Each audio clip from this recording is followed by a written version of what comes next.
Very tight. Set number 3 between Adamson and National University. Both teams are tied 1 set apiece. It's very interesting how the errors really play a big role, in the lead that's being earned by both of these teams. Adamson, after trailing for a while, eto, lamang na sila ng isa. 16 serving 15. Villanueva, that's a good serve. Dindin Santiago from the back and sends that outside. String of errors being committed here by the Lady Bulldogs. She's clearly unhappy with that. After being jubilant nung mga pasok na tira niya, you can clearly see how really down she's gonna be, or how hard she goes down on herself when she makes those errors. Another good service. Medyo bitin ang mga reception ngayon ng Lady Bulldogs. Oh, Pineda pushes that outside. She's wishing she could take that one back. Makakalamang sana sila doon if she could have just kept the ball in play. Pero ngayon, NU again within 1, 16 serving 17. Well, Pablo, most of the attacks that she has been pulling off in this past few plays, mataas, high ball eh. So none of them really has a downward trajectory. So you really have to place yourself well for the defense. Well, they couldn't get the ball to Pablo at all that time. Perez and Marzan with the error on the reception. Dalawa ulit ang lamang ng Adamson here, 18-16, set number 3. Service safely over. They go to Pablo. Kinaliwa. Pineda blocked. Good coverage. Pineda once again. Dinks this. That's Makatuno with a spike. Oh, nice good block by Guevara. Nice save. Ball. Pineda will go for it. Yes. Here's Perez. Pablo has been getting majority of the hits here because Dindin Santiago's in the back row. It's a malakas that time. Sends it outside. That was actually a very long rally. Sometimes it gets frustrating, after a hard turn, the ball goes back and forth only to end up in an error. So Coach Vicente has seen enough from Perez, since in last year's setter, Precious Salibad on the floor for setting duties para sa Lady Bulldogs. So giving Perez a breather. Andrea Marzan at the service line. Good service. A good reception also from Villanueva. Salibad sets it up for Pablo. No, that didn't cross the net. Not go over. Point goes to the Lady Falcons. So Adamson again up by 2. A very precarious situation right now para kay Coach Vicente. Bunch of substitutions here for Adamson. As Mohammed and Soriano check back in. Or at least Soriano checks back in. First time on the floor for Mohammed. Para kay Mohammed. Good serve. Dindin Santiago's block. Oh, rarely do you see Soriano blocking Santiago that time. Free ball for Adamson. Here come the Lady Falcons. Soriano. Nice play. Soriano swiping it off Santiago for another Adamson point. Very smart move from Pao Soriano. She knew that was the only option she has right now. Dindin Santiago, her hands really talagang nakapayong na dun sa loob. Yung problema, pag masyado rin malaki yung kamay mo, no?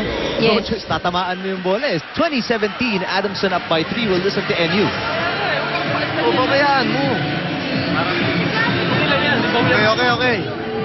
2017, hindi pa tapos yan. Tama pa tayo. Hindi mo pwedeng bara-bara pa na set. Sinabi ko, pag pumasok kayo dyan, kailangan nakahanda ang utak ninyo na mangyayari sa bola. Hindi lahat ng bagay tinuturo sa inyo. Kayo, turuan niyo yung sarili niyo.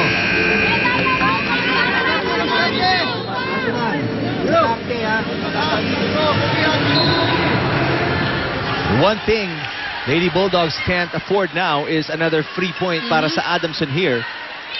They're down by 3. Adamson needs 5 to win it. or at least to win the set. Yes, so the Lady Bulldogs really have to take control of the game and not to commit any errors. So these errors will definitely help the Lady Falcons advance in the scoreboard. And that's what we've been talking about, Ivy. Ano, yung unforced errors ng NU that they can't seem to take into control. Salibad, error again. Eto Just na like po. that one. And nilabas agad si Salibad. The Coach Vicente Perez is back in. Well, of course, NU really needs to concentrate on the first ball just to make sure that things are easy for their setter. 21, serving 17. Well, this one's better off. Let's see, Pablo. Pau Soriano off the Oh, block. wow. Soriano against the blockers. This time she powers it through and bounces it off the blockers. 22-17. Napatawag na naman ang timeout. Ating birthday boy, Coach Vicente, will listen to NU. Paano yung kalaban ninyo? Kaagad gusto nyo lang tututin yung bola. Hindi nyo iniisip yung ginagawa nyo sa loob eh. Nalamangan lang kayo ng ilan. 5 lang yan. Tapos na ba yan? Hindi pa naman tapos eh. Anong problema? Anong problema? Ha? Hindi ka ba pwedeng masaktan? Go. National, dalihin mo. Dalihin mo yan. Challenging his players na si Coach Vicente. And he really has to. Yeah, that's right. You know, this is actually more than just a physical game. This is more of mental and emotional, you know, preparedness already. These are the times that really you would put the players' strength can be put to the test. And a break given to Coach Vicente as there was a service error para sa Adamson. Parang little birthday gift ni Coach Menesa siguro yun. Pa-isa na lang. Oh, isa lang ah. Din Santiago at the front line. Oh, Let's combination see. by Adamson. First of that kind of play we've seen so far from them this season. Pineda block. Nice defense by Perez. Konting tigil pa. Yes. Pineda in the end. There was no coverage for the Lady Falcons. This is the setup here for Pineda. A single block. Nice Excellent play. defense. Ayun o, konting lingon pa eh. Ano bang height? 22. Make that 19-22. Set number 3. Soriano with the tipped left it. hand. Oh, nice play. Oh, that beach volleyball Cheers. player really, you know, I think that helps a lot, you know, being a beach volleyball player.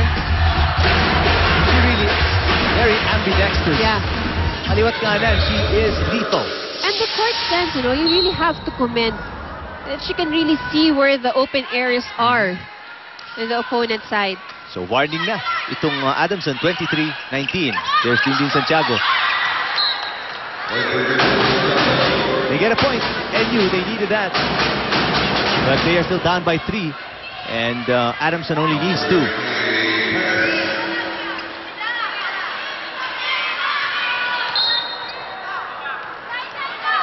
Perez at the service line for the Lady Bulldogs. It's a good server. Good serve. Good reception also. They go to Pau Soriano who drops it. Pablo was there. Din Santiago drops it as well. Nice save. Good coverage. Perez.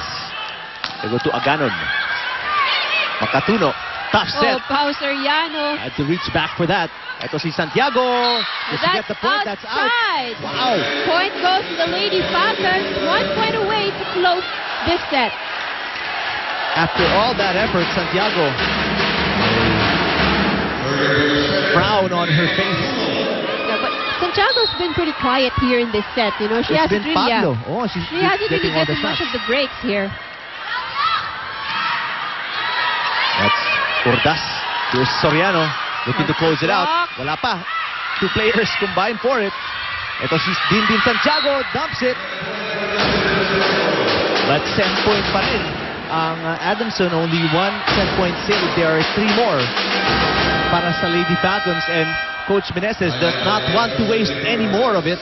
He will talk things over with the Lady Falcons. Kailangan ko na isang receive. Nalikot kasi si Dendi eh. Umikot na, nasa harapan na yung isa. So pag may receive, Naman kay Pao, 80% si Pao papalo po tayo. Okay? Pero hindi ibig sabihin na si Pao ang papalo, humingi din kayo. Si 4, pwede sa'yo 4. Paluin nyo na, last one tayo. Paluin nyo na ng malakas. Huwag nyo nang i-drop ball. Clearly, Coach Meneses wants Soriano. Yes. Majority of the attempts kay Soriano, pero humingi rin kayo pag libre kayo and paluin nyo as hard as you can. No more drops. He wants to close this out. He doesn't want NU to gain one more point and gain more confidence here in set number 3. Good serve. That serve is ace from Dindin Santiago. Saves another set point. And that was almost outside because Villanueva had to jump up. Let's see if Dindin will adjust her serve. 2 more set points for Adamson. Will kiss to the ball by Santiago. That's out. Sends it outside. The point goes to the Lady Falcons. And in an unbelievable twist of events, the Lady Falcons take set number 3 and are 1 set away from shutting out the Lady Falcons. Much to the dismay of Dindin Santiago, who's done extremely well in her debut for the Lady Bulldogs. 25-22 at set number 3. 2 set over 1 set para sa Adamson in our first game today.